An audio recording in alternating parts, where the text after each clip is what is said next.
actually has a historical background due to the fact, for instance, that Hungary was part of the Austro-Hungarian Empire, and Croatia was also partly also in this empire, and at the moment the influence of Germany is also quite visible if you visit, for instance, the Balkans, especially in Croatia and Slovenia, and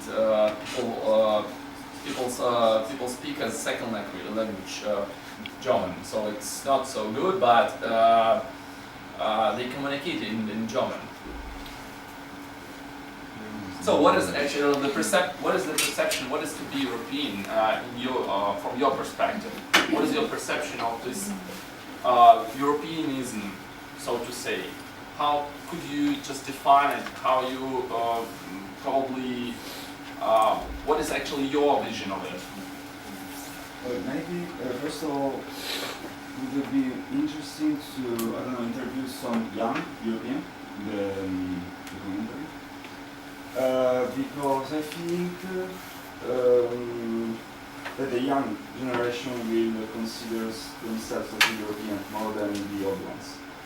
If we consider that the European Union is young, I think that us, the new generation around the late 80s and early 90s and so on, will consider themselves as European more than those, for instance, my father or her father, around the 50s.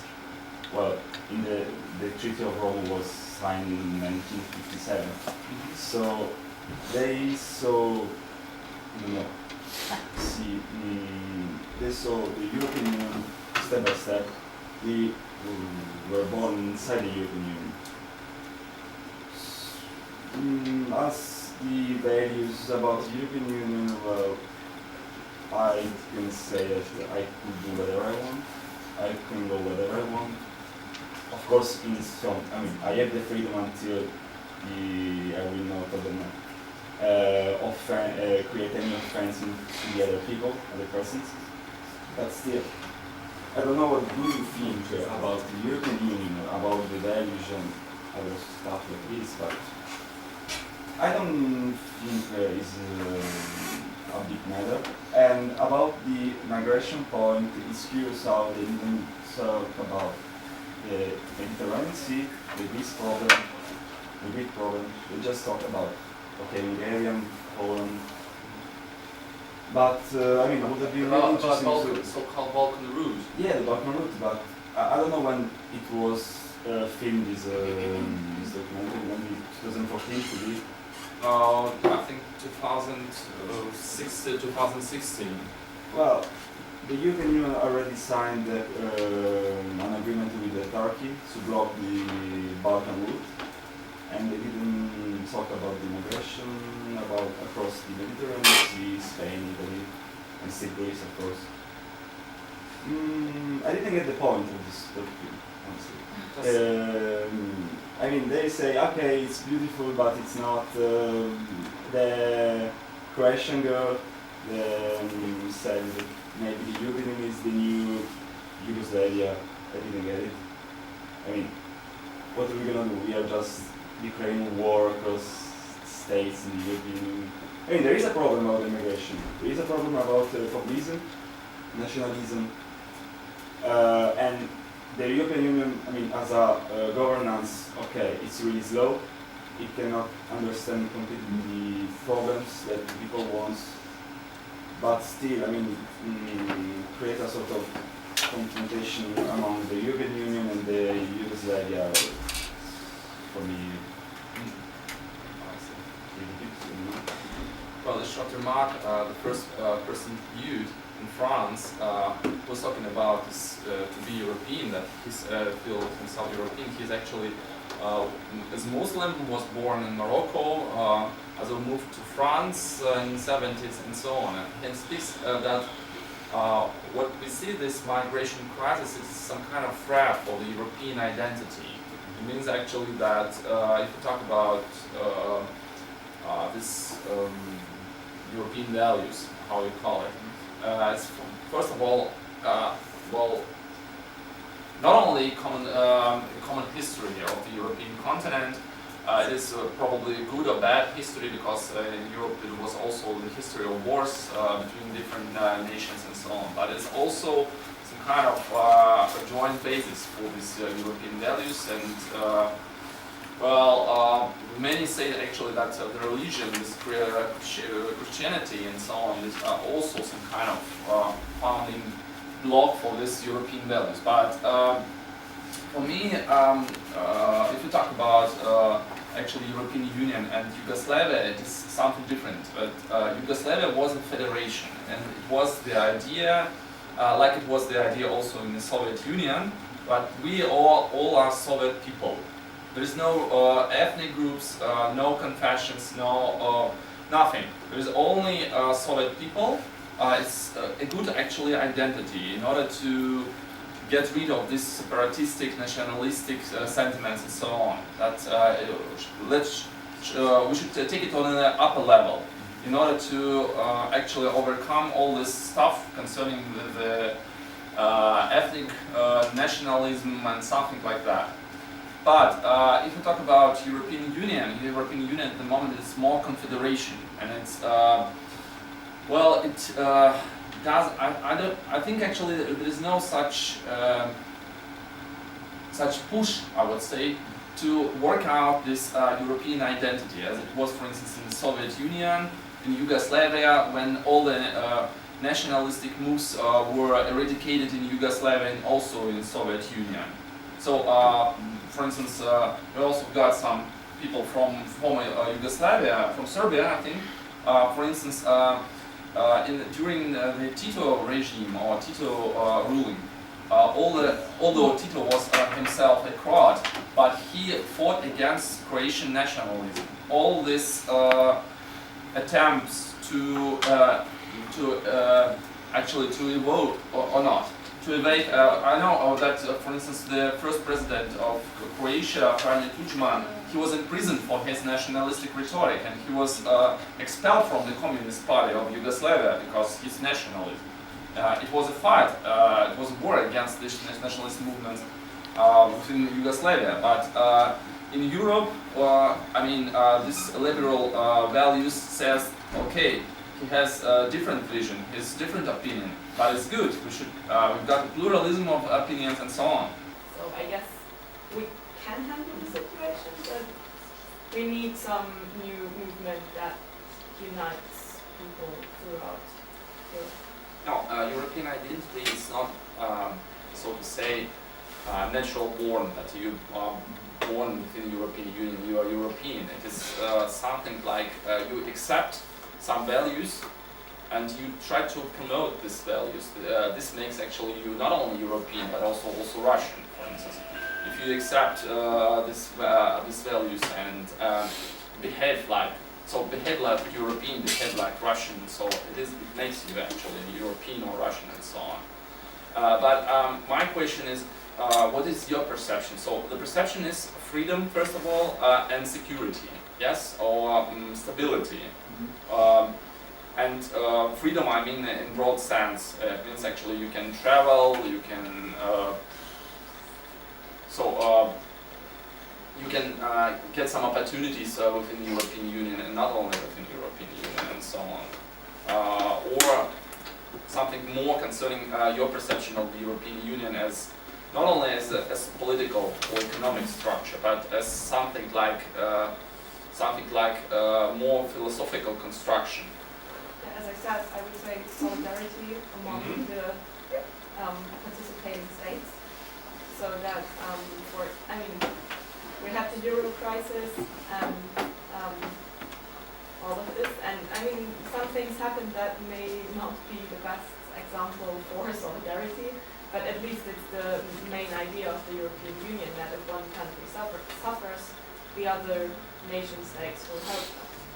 And I'd say also human rights, that is important, and social stability, that you know that there is like this safety net, there is healthcare, there is aid if you lose your job everywhere. So freedom, solidarity, and security, probably.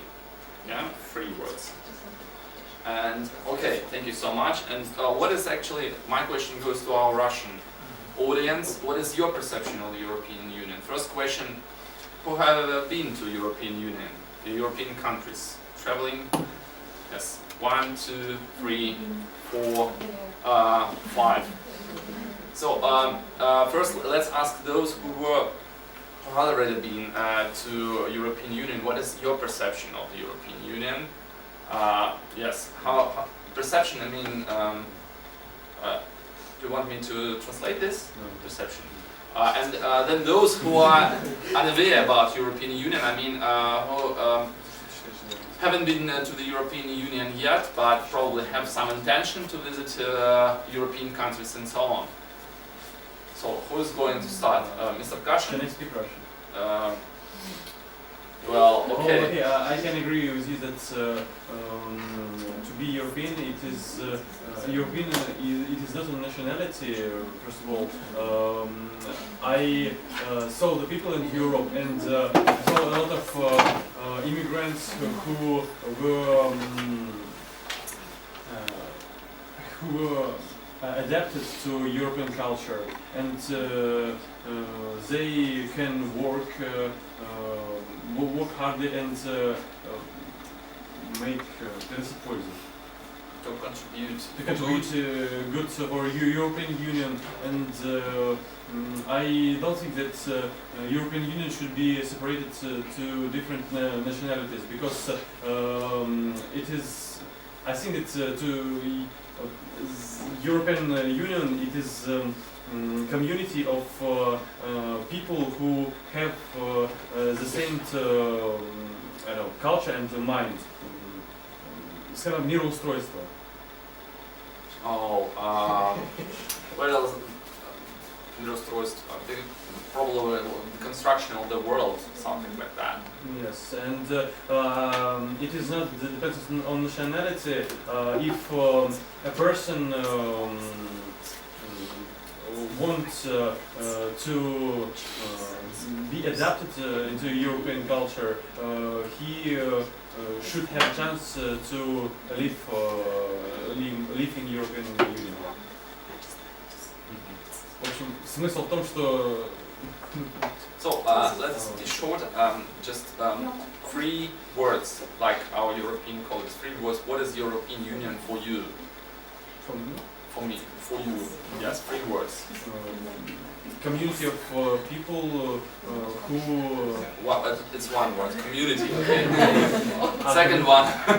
Well, sorry, we are running out of time. Community, progress, and respect. Community, respect, And progress. and progress. Yes. Anybody else who have already been to European Union? Your 3 words concerning perceptions of the European Union. Migration.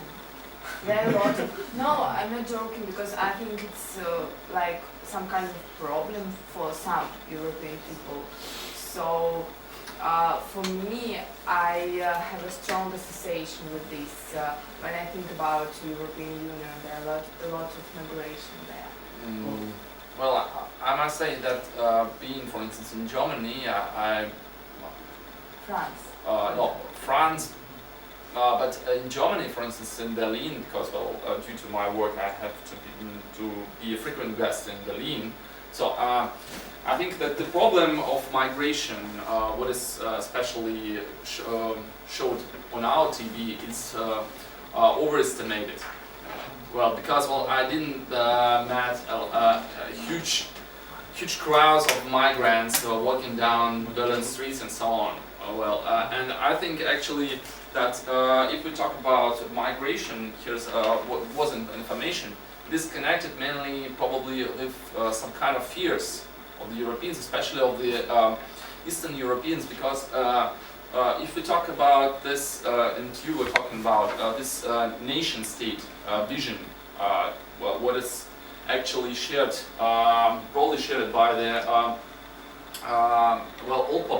old generation.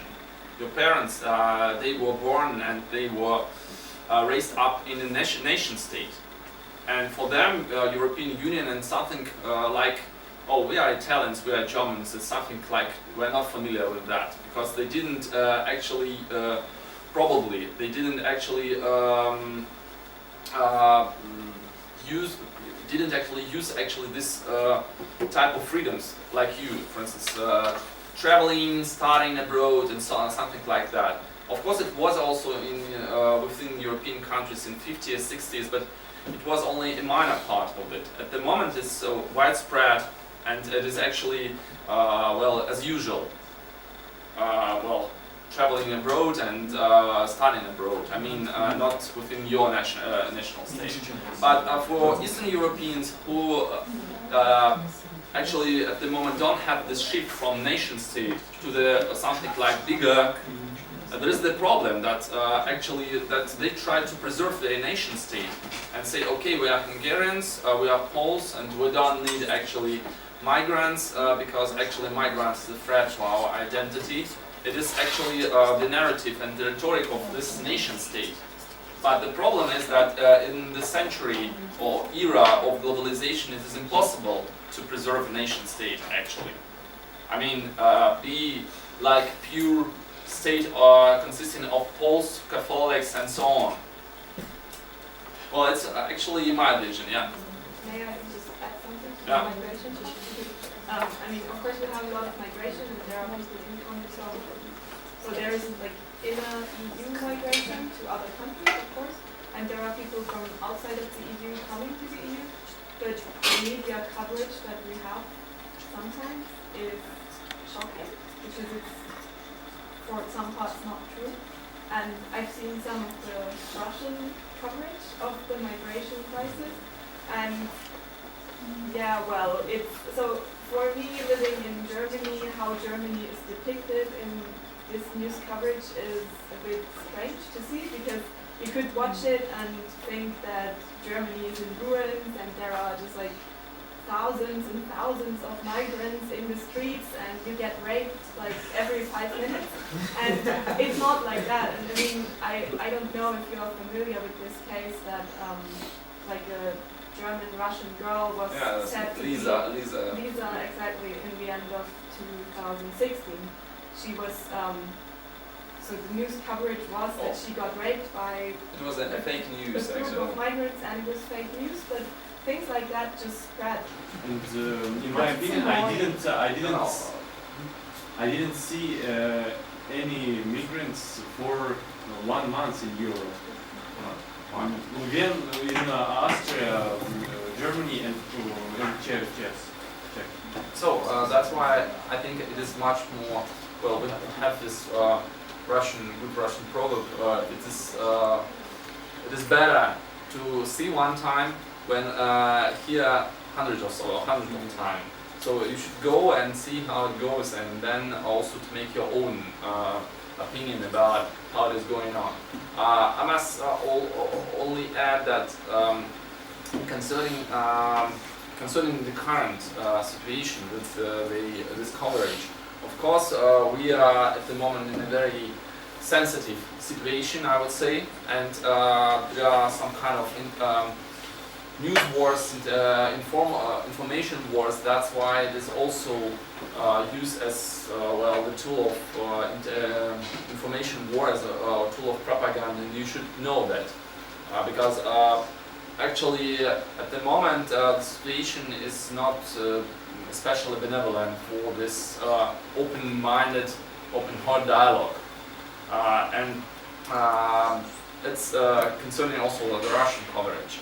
And what the European identity and what European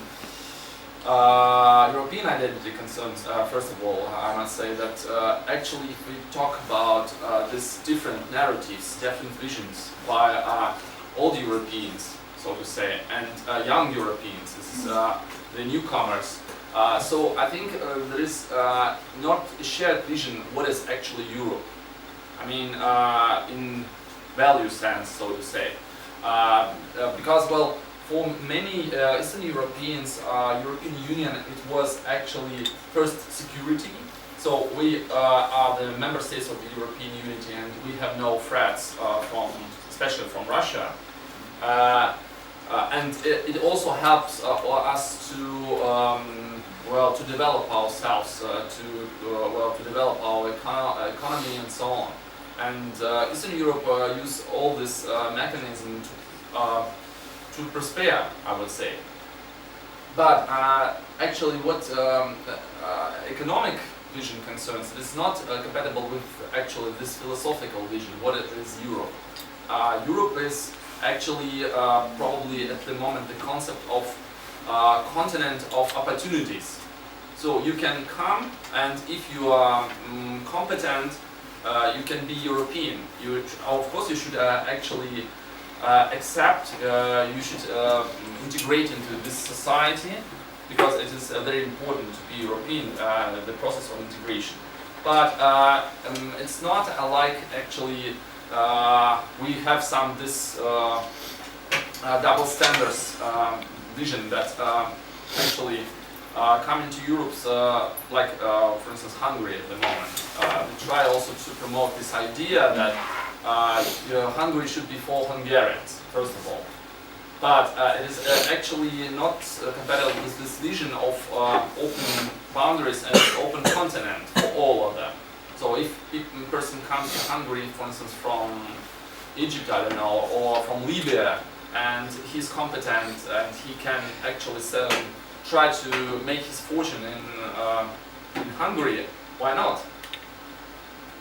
And I think it's a rather difficult discussion, and I think it is not only discussion for today.